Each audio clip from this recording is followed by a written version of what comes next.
lighting is weird in here. Maybe I should turn the lights off. Or should we do the light on? It's too dark.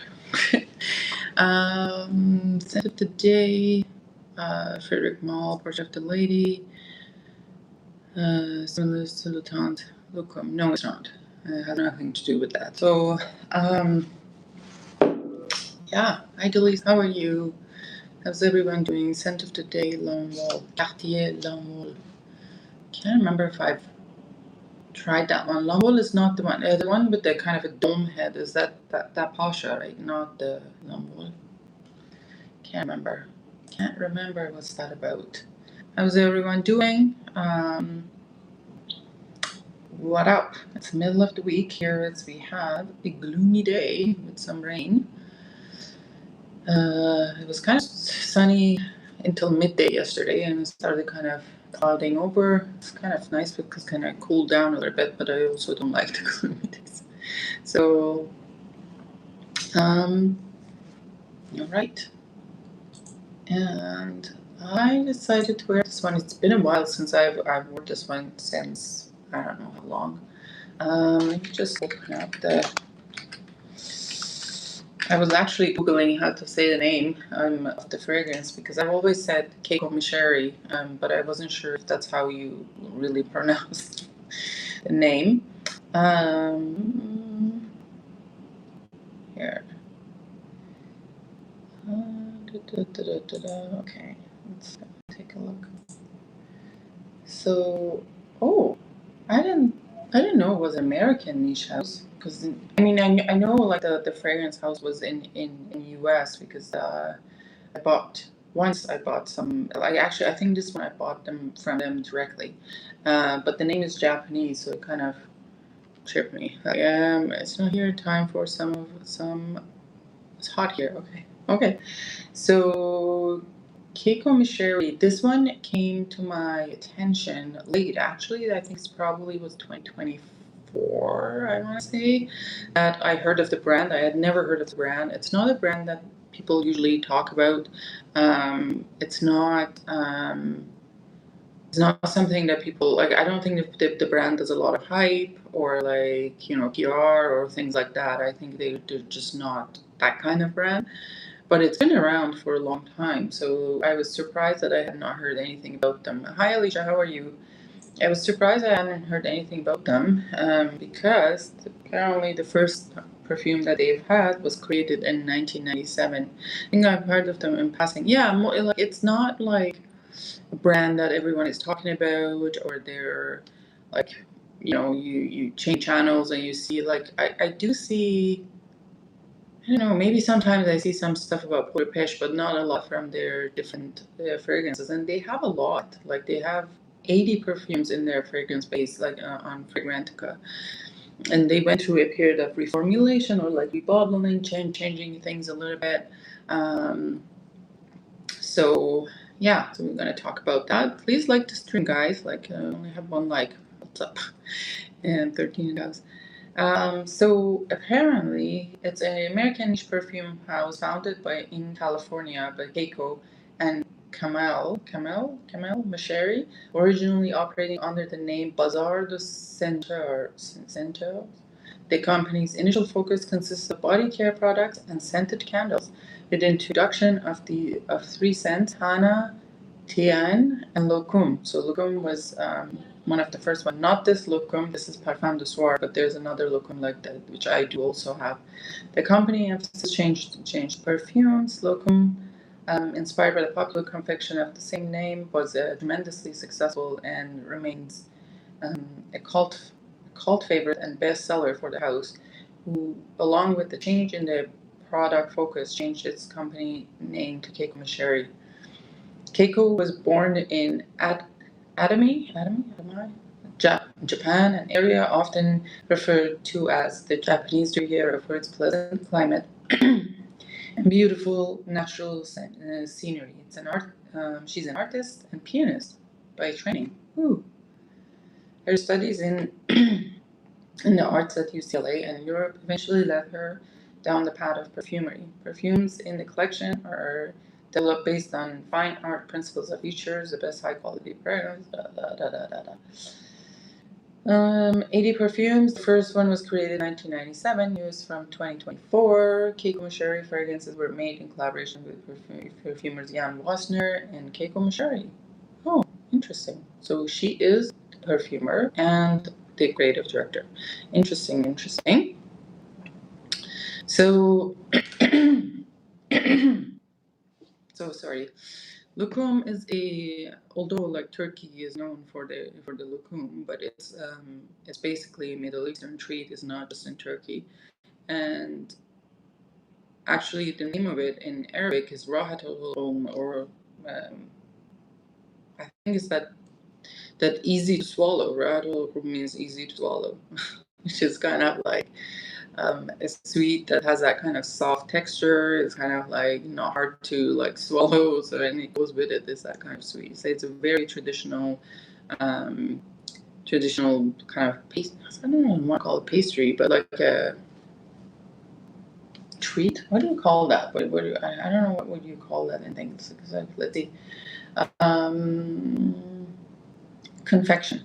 I guess I call it confection. And usually Loukhoum is basically a starchy kind of thing, with starchy, a little bit like a jelly-like texture, firmer than jelly, but like starchy jelly, and then like with some rose water. So that's how you make Loukhoum. And sometimes in Iran you do have some they sprinkle a little bit of crushed almonds or something on top of it, so that kind of adds a little bit of a crunchiness to it. Yeah. And because rose water, and it's just kind of this cut in this kind of cubes, and then you sprinkle a little bit of a powdered sugar on it, so that's one of the delicacies, I guess you could call that. It's like gelatine, but a little bit firmer than gelatine. Hi, Boo, how are you? And then the best part about Loukhoum is not something that meant to be like eaten alone. So Loukhoum is something that you have with your tea, like with your afternoon tea, in those special cups, and you have a piece of Loukhoum, because otherwise, like, we drink tea, like, I mean, in Iran anyways, we drink tea with sugar cubes. So the way it is, they hold the sugar cube between your teeth, and then as the tea, you sip the tea between that. It sweetens the tea. It's a skill, actually. But yeah, so Loukhoum is kind of something that you take with your tea. So that's what I remember it for. But unfortunately, when it's not fresh, it's not that good because it gets hardened. So it's not something really palatable when it's not fresh. Anywho, so I have the Loukhoum itself. Hi, Mitch. How are you? Scent of the day, eau de beau. Awesome. Did they change that eau de beau to something else? L'Occitane? I can't remember. So first time, I think it might have been Tara that told me about Loukhoum. So I did end up getting a bottle of the Loukhoum, and she really liked it. I was kind of really, because I'm not really a rose person in general, and like I knew because it's Loukhoum, it has some rose in it. I wasn't really keen of it, but then I got a bottle. I did a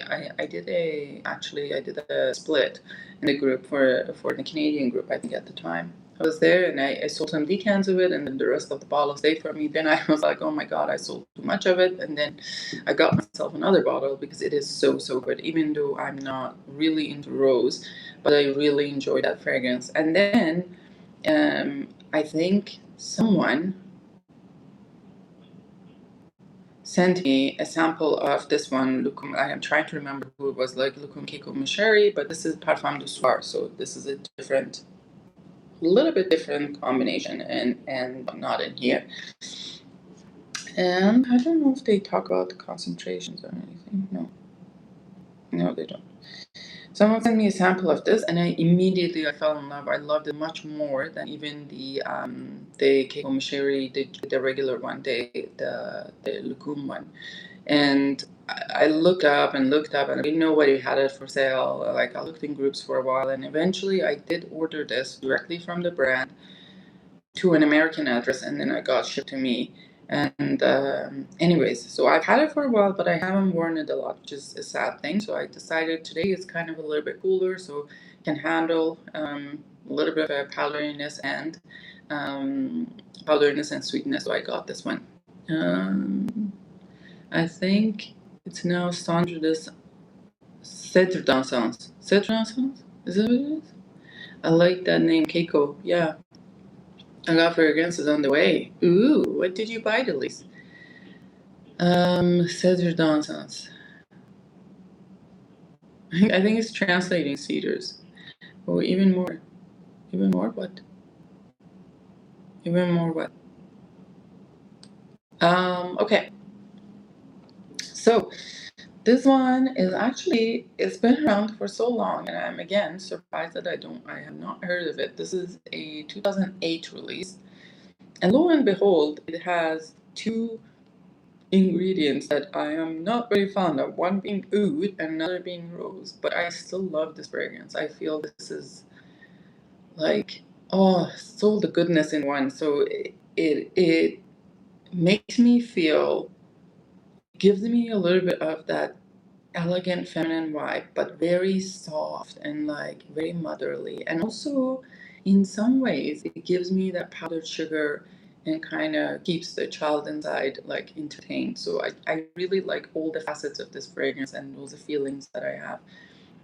So funny, like, some people like go by fragrances by it gives them like, because I do have a little bit of a synesthesia, like I do either it would be image for me when I'm smelling something, there's an image comes to me like in my mind, like it's a scent of a scene, or this would be like it would be a feeling associated with that, like what feeling or vibe it gives me.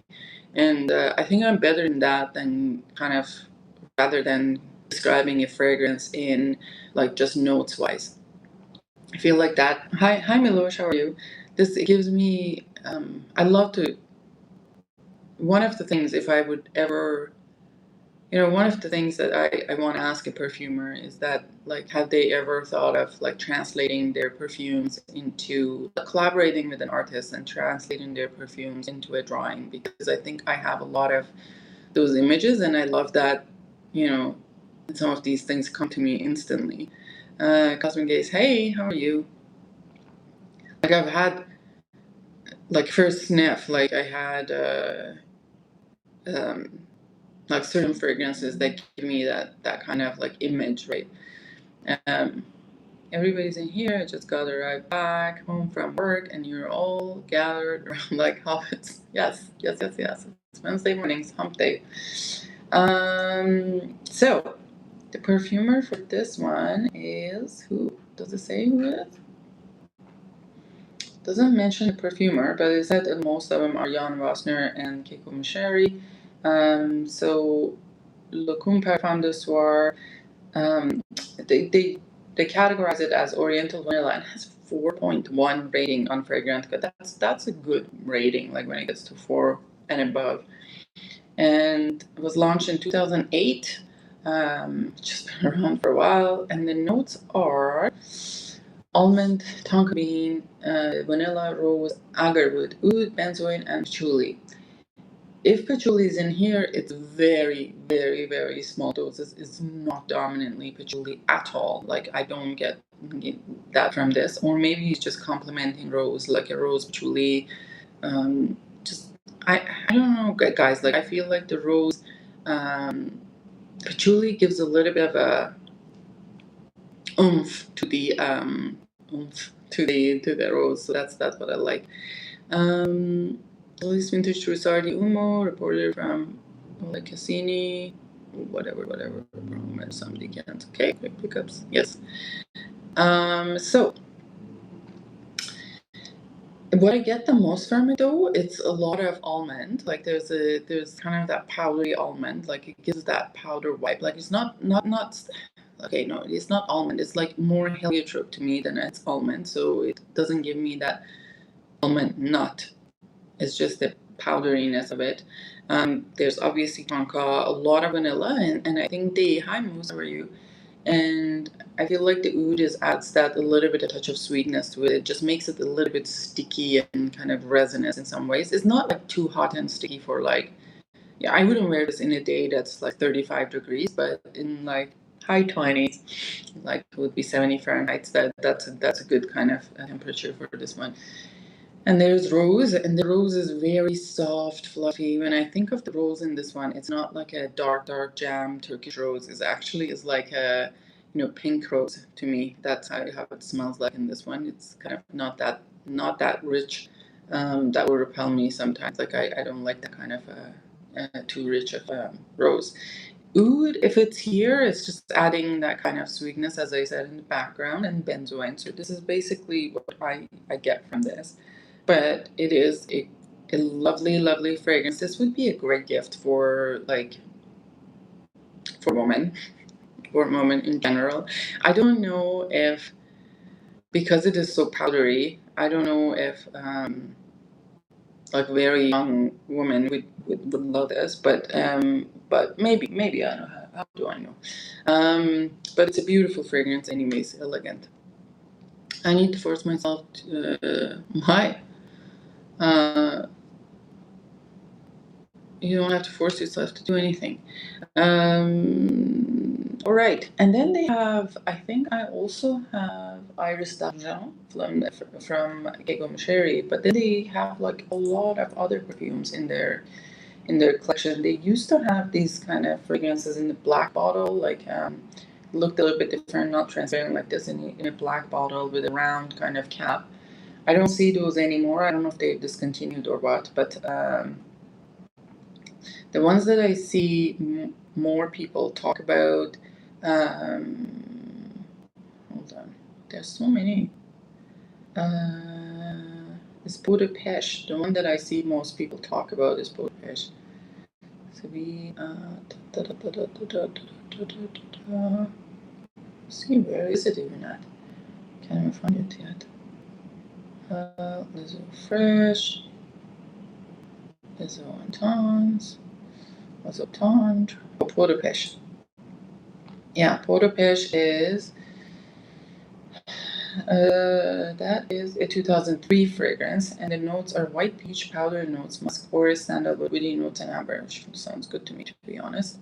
Depending how the peach is made, I don't want anything like Peach Mirage. Skin scent with peachy accents. Only issue is lean soapy at least on my skin. It was a bit more powder on my skin. So yeah, that's something that I see most people talk about. I haven't seen anything else from them that is very famous, although there are some names here already calling my name. I don't know if they're discontinued or I'm going down the slippery slope. Mitra, what about your favorite white floral scent? White floral scent. Whoop, sorry. White floral. Can we, can we count gardenia as a white floral? If we count gardenia as a white floral,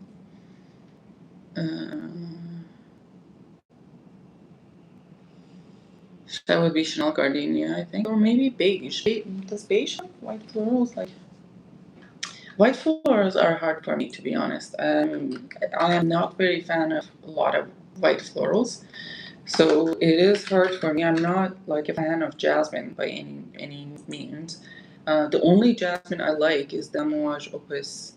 Is it Opus 9? I think it's Opus 9. Amouage Opus 9. That's kind of a dirty jasmine, and jasmine cigarette. That one is a really, really nice jasmine. I like those two. I mean, it has freesia. Is freesia white floral? I guess so. But that I meant Chanel beige. Other white floral fragrances.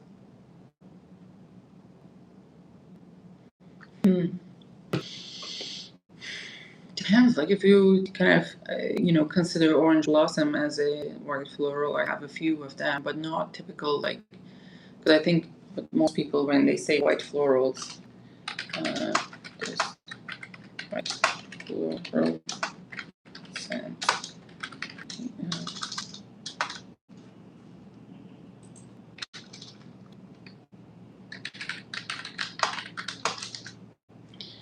So mostly jasmine, tuberose, gardenia, orange blossom, lily of valley, and frangipani. Hey, I thought frangipani is yellow floral. I guess not. Maybe I'm confused.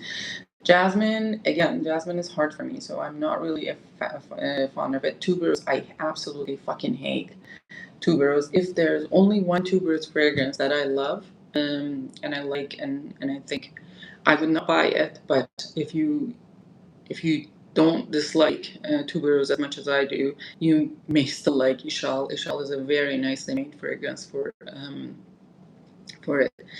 Never. Yeah. So and then gardenia, Chanel gardenia. That I love that. Orange blossom. There's a lot of orange blossom in my fragrances, but I don't know which like I have to pick it up. Lily of the Valley. En passant, I am actually tempted to get some en passant, but frangipani not a lot because I don't think I like it gives a little bit of banana thing to the fragrance, and I don't really appreciate that. Hold on. What's going on? Mine are Carnal Flower, Jersey, and etc. Yes, Jersey is.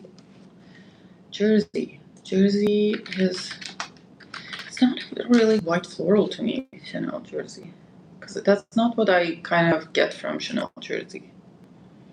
I do get a lot of just like giant dose of lavender. Like that's more prominent to me than anything like Jersey. Like do you mean like jasmine in Jersey? I don't smell jasmine as much in Jersey. Carnal flower I have not tried. I'm tempted to get a sample and try it because I've just heard so much. I know I'm gonna hate it, but I'm gonna try it anyway. Hi Gian, how are you? Delays Velocicos EDT is on my I hate Velocicos. I tried it's just not for me at all. It's not really a fake fruit scent. It's just when if you have a, how do you call unripe? No, the fruit that's not ripe, the green fruit of a fig, and you have it. That's how it smells like. It's just disgusting to me. Orange blossoms. Oh, hi. Hi, Money. I'm doing my taxes. How are you, Kevin? Or better, I think Kevin thinks I'm an accountant, which I wish I was, but I'm not. Or better to say classic French floral. Oh, classic French floral. Oh. Hmm.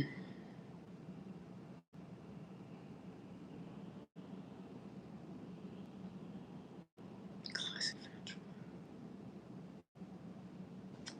Hold on. I'm thinking about something. I don't know if it's classic French though. Hold on.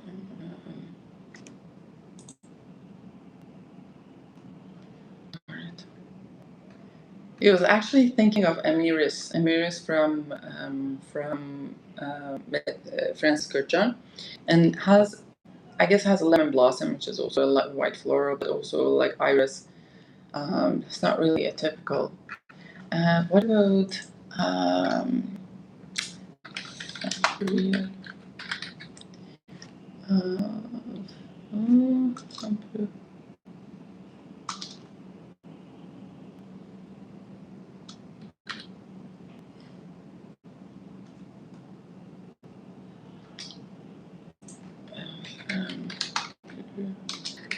Yellow MFK.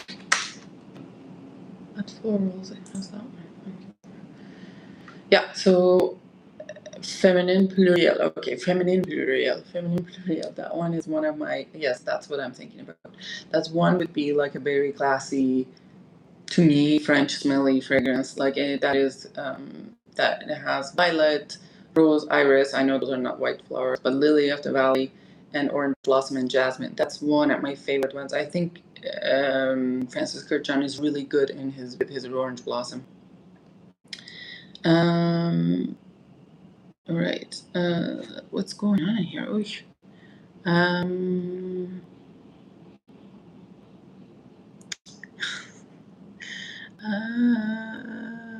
Okay. Oh my God, you guys.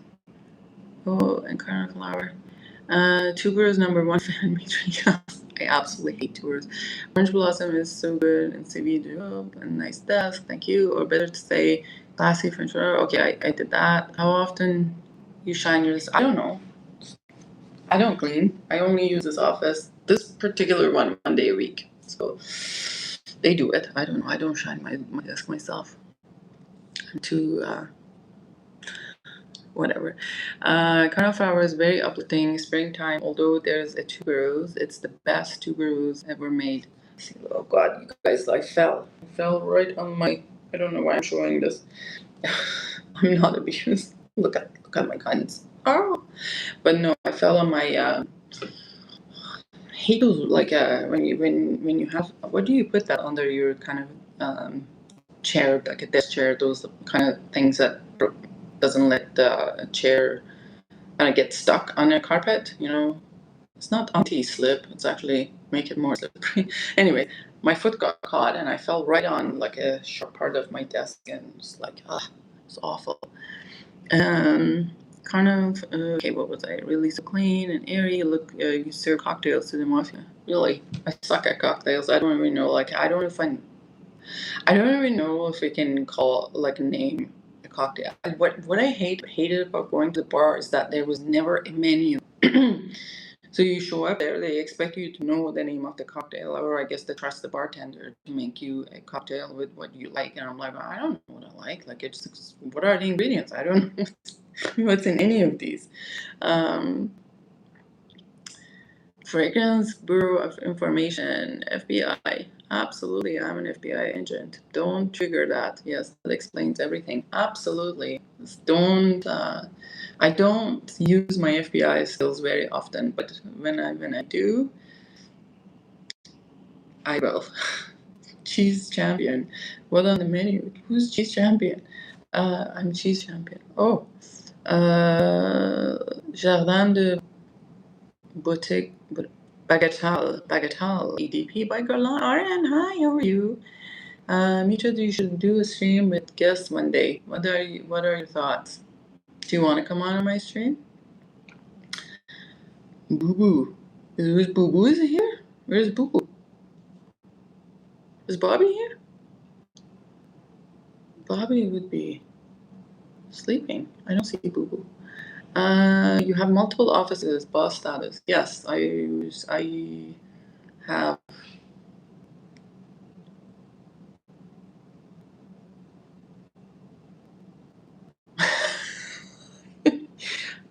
I have 5 jobs, 5 places that I work at. 6 sometimes. I just usually the same office twice. No, yeah, I just like walking into office and I'm like, whatever. Cosmic, she works for the mafia. Don't let her fool you. Kevin? Have you seen that picture of me? Like somebody. This is funny. Somebody photoshopped my picture. So I used to. This is the funny thing. So because I would sell to US, I used to like keep those US dollars in my PayPal account. So when I was buying something from US or whatever, like I would just use that money instead of just like converting it all the time to like Canadian dollars and back and forth. So, but then there was like people who wanted to buy from US, like Canadians who wanted to buy from US and didn't have US dollars, and then they paid me in Canadian dollars and I bought it for them from the US dollar. So we saved each other the PayPal fee and the conversion rate. But it ended up being like, so there was this one massive seller, like he had like, I don't know, it's like a big person, like big seller in gray market. And then people would go to him, like all the Canadians would go to him and say, well, Mitra will pay for it. And then, so they would come to me and it's like, okay, so this is it. And one day, he sent me a picture. He had photoshopped my face into the Godfather scene, one of the Godfather scenes. He was like, hey, what do you do for a living? Where's this money coming from? And I'm like, what, man, none of your business. Did I ever ask you, like, where do you get these fragrances? And but we had a good laugh about it. Mo, if you're listening, shout out. So Mitra, or like, wow, your guns are bigger than Duchamp's. Yes, look at this. Look at that. Look at that. This is all pure muscle. There's no flap. No flap. This is great. This is great. And then it comes out. Look at that little. See, it's awesome. Um, Kevin astronaut salute. Why is he an astronaut? I just order club soda. Whenever I'm at the bar, I learned this from Michael Corleone. This the only thing I like is honestly, I'd be happy if the only thing I like is to have a glass of prosecco. That is my thing. A glass, not more than a glass of prosecco, and especially when it's hot outside, is so good. I love it. Affenlicht is in Italy. Oh yes. Affenlicht is in Italy. It's probably opening up the Exxon ceremony now. Certainly there are some bitters in the mist. Bitters or biters? I don't know. It's 3 a.m. in Hawaii. I'm pretty sure Bobby is asleep. You were the fragrance currency exchange, so perfume. I absolutely like my. Kevin, all of us are dallals, whether I want or not. You know what dallal is? Like, we are all dallals. Bobby's pillow smells like Timbuktu. You know what it reminds me of? In Iran, so there's like a really strict kind of rules on exchanging money. So like the official exchangers of the money are like, they have stores and stuff, and you can only exchange certain amount of dollars, and I don't know what it is, like the amount or whatever, but there's this district in Tehran, like you walk around and there are like, people are like, psst, it's like drug dealers, like $1, psst, $1, US dollars. Which that reminds me of. No flaps, respect. You know what, Kevin, like when I showed up to the gym, like it was a year ago when I went to the gym, and I told my trainer, 2 things I want you to do. I'm not gonna say number 2, but I said the number 1 was, I don't want to have wings as I get older. Like, no wings. I do not. I'll take Red Bull for that. You have a permit to carry those guns. That's a good kind of a pickup. What? It's a good Persian pickup line. Iran is the World Cup too. In the world, yes, it is. It absolutely is. But the motherfuckers, they put all the games in the U.S. Like, they should have put it here. But I mean, it's political, everything. Let's go Bosnia. We're gonna have a cat fight. What? Yeah, Iran plays versus New Zealand on Monday. Ooh, interesting. When I send money to Iran, I just e-transfer this guy and he takes care of it. I'm pretty sure he has a bank account in Iran and he's slowly getting it. Yeah, so that's how it works, right? Like, so, when you want to, because of the embargo of US and Iran, so there's no kind of wiring money to Iran in like a traditional way. So, there are some back channels, like, to be honest, at the RBC here, you were able to get something in there, but then closed the embassy here. So I'm just trying to think, when I immigrated here. So we did something, but I can't remember how it worked. So when you're trying to send money to Iran, it would be just you transfer some dude, and then card by card. You transfer some dude, and magically, like, your family members or whoever gets some money in their account the other day, and it's like they're not totally connected. It's basically the same thing I'm doing, right? Somebody who has an account here and there, and you just send them money here, and then they get rid of their Iranian money over there. So that's how really it works out, which is kind of stressful because you're transferring some dude and you don't even know who this person is in general. USA should have got kicked out of the World Cup because they did the same thing that Russia did, and they got in. Yeah. It's unfortunate, right? The guy has turned the world into shit, and like, there has been never so many wars in the world since last World War II, but he's given a peace prize from the FIFA. Like, how much of a suck-ass you should be, like, to do that? Anyways, my cousin got out of jail in Bandar Abbas. I'm gonna send him a gift. Jesus Christ, what was he doing? Oh, was he so when somebody gets out of jail in Iran, you never know if it's for murder or robbery or it was just a political prisoner, right? Like, which is like a very different category of stuff. Yeah,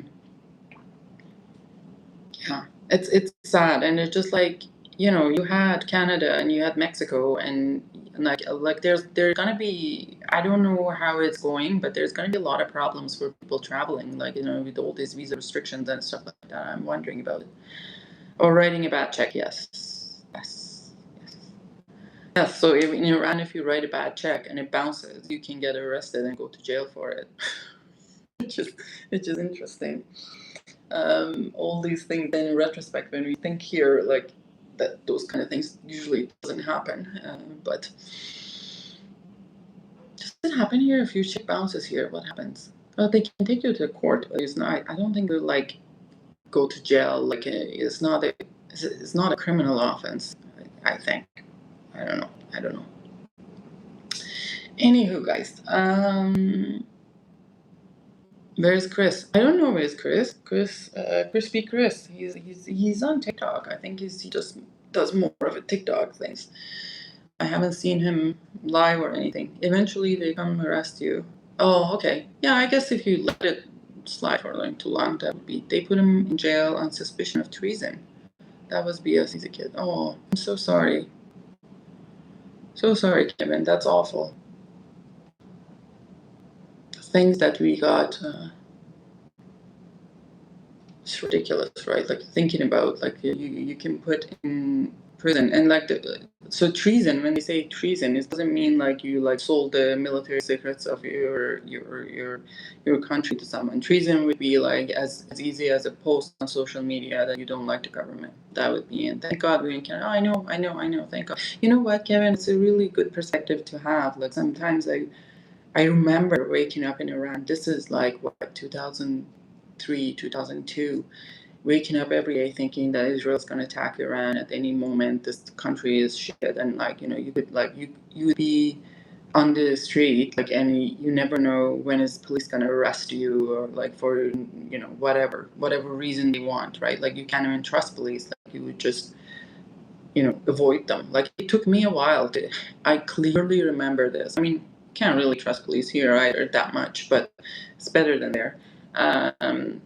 I clearly remember, like in my first year here, there was some protests in Montreal because I lived in Montreal. I mean, it was some protests in Montreal, and I was just going by, and I, I turned around the corner, and I saw like the police were like, you know how they kind of stand around with the protesters.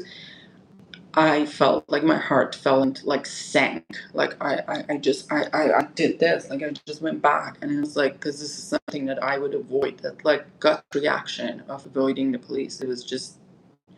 I know people like black people in the U.S. kind of like they have a similar experience maybe, but it's the same. It was the same for me. It took me a while to like be actually comfortable. And the first time that the police.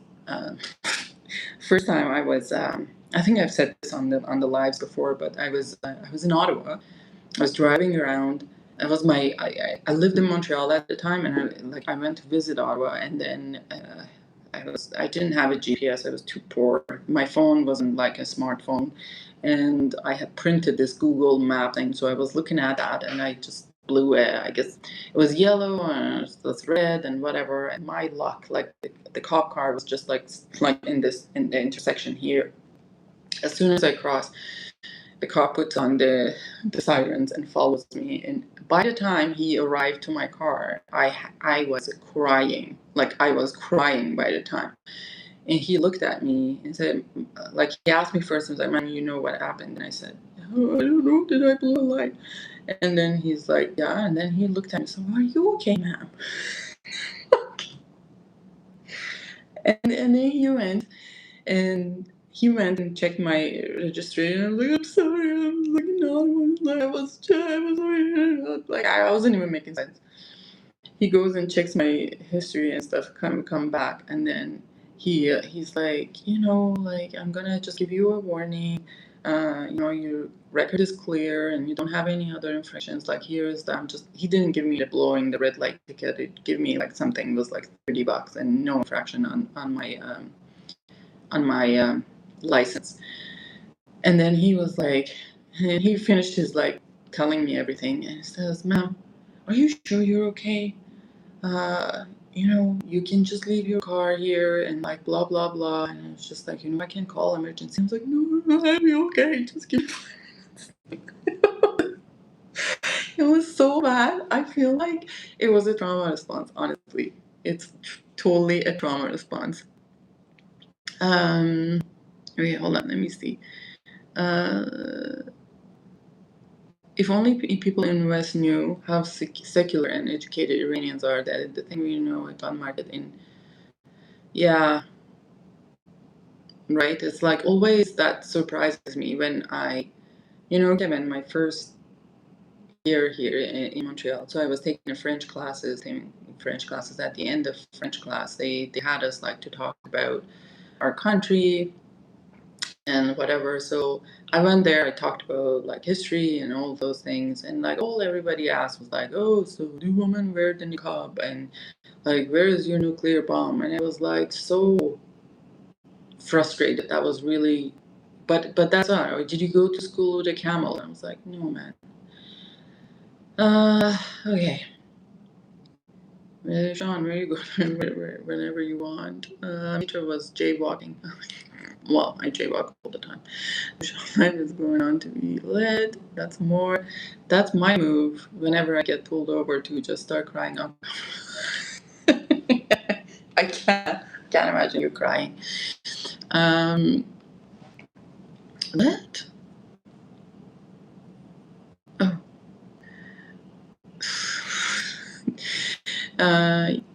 Made you think I should crash astrology, my love stream. Lol and chemtrails. Oh god. We should stream in Farsi and start. Yeah, Kevin, absolutely I'll be down to, because there are some people do like a Farsi kind of review of fragrances and stuff, but there isn't like, I mean, a lot of them are like, oh, this is kind of like a brain rot. Like, and I don't know if you've seen the lives, like a Farsi lives. It's just like, what are you guys are doing? Anywho, I gotta go. I gotta start the day. It was nice